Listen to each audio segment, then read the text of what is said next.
Assalamualaikum warahmatullahi wabarakatuh. Perkenalkan, nama saya Nurlita Febriana, NIM C1K018042, kelas B, Program Studi Budidaya Perairan, Universitas Mataram.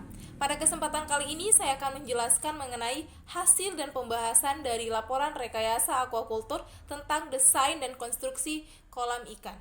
Kolam terpal merupakan salah satu kolam yang permukaannya dilapisi oleh terpal plastik. Terpal plastik sendiri memiliki keunggulan tersendiri, yakni harganya murah, efisien, tersedia pada beberapa ukuran, dan dapat digunakan di berbagai tempat. Terpal sendiri berfungsi untuk menampung volume air pada kolam yang menjadi suatu wadah budidaya ikan. Konstruksi kolam yang digunakan sangat mempengaruhi pemilihan lokasi yang tepat. Yang menjadi hal utama untuk pembuatan kolam yang harus diperhatikan adalah kolam tersebut mampu menampung air. Pada proses pembuatan kolam kali ini dibuat kolam yang berbentuk bundar terpal. Sebelum membuat kolam, ada berbagai tahapan yang perlu diperhatikan dan yang perlu dilakukan. Yang pertama adalah mendesain outlet. Yang kedua, persiapan dasar kolam. Yang ketiga, persiapan dinding kolam. Yang keempat, pelapisan dinding. Yang kelima, tiang penyangga. Yang keenam, persiapan tepi kolam. 1. Desain outlet. Desain outlet merupakan suatu hal yang paling penting dan diperhatikan sebelum membuat kolam, dikarenakan saluran ini sebagai saluran pengeluaran air pada kolam. Untuk proses pembuatan saluran outlet digunakan berupa pipa yang berukuran 2 inci yang disambungkan dengan pipa L3 inci yang nantinya digunakan sebagai pipa outlet yang diletakkan di bawah timbun dasar tanah, tepatnya di bawah dasar kolam. Hal ini sejalan dengan pendapat Payara tahun 2014 yang menyatakan bahwa saluran outlet merupakan suatu jalur air dari kolam menuju pembuangan. Untuk posisi bak kolam yang lebih tinggi dan bak pembuangan akan menyebabkan kondisi normal pada valve yang tertutup.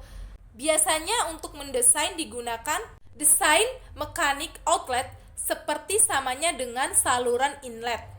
Pada saluran outlet dan inlet terjadi perbedaan dari segi cara kerjanya.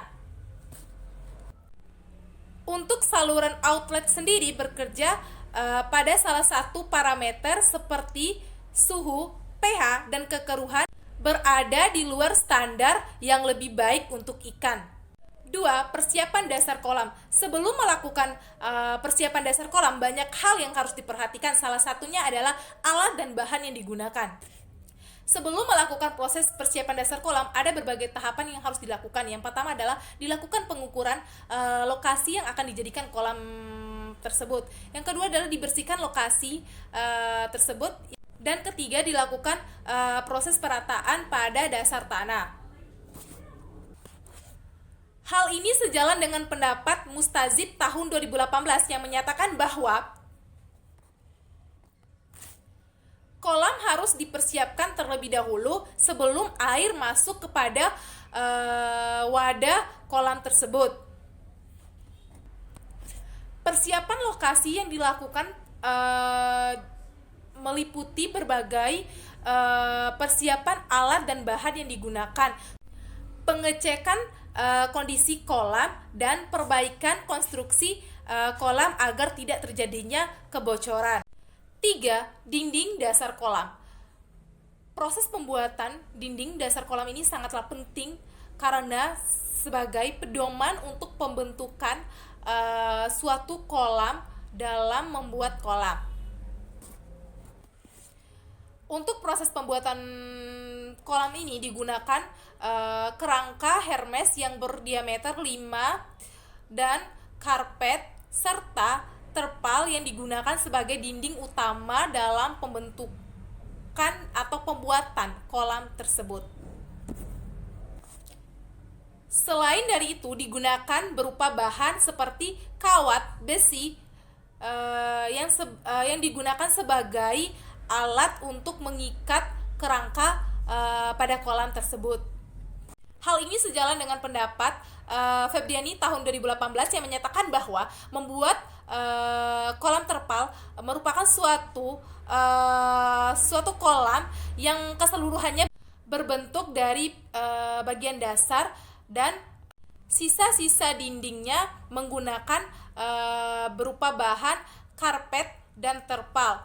Dinding-dinding ini juga menggunakan bahan berupa besi, kawat bekas, kayu, bambu, dan kawat. 4. Pelapisan dinding. Pelapisan dinding yang digunakan adalah selang, di mana selang ini digunakan untuk menutupi kerangka Hermes pada bagian atas kerangka tersebut. Selang tersebut diikat dengan menggunakan kabel ties. Setelah diikat, kemudian dipasanglah karpet pada dinding kolam tersebut.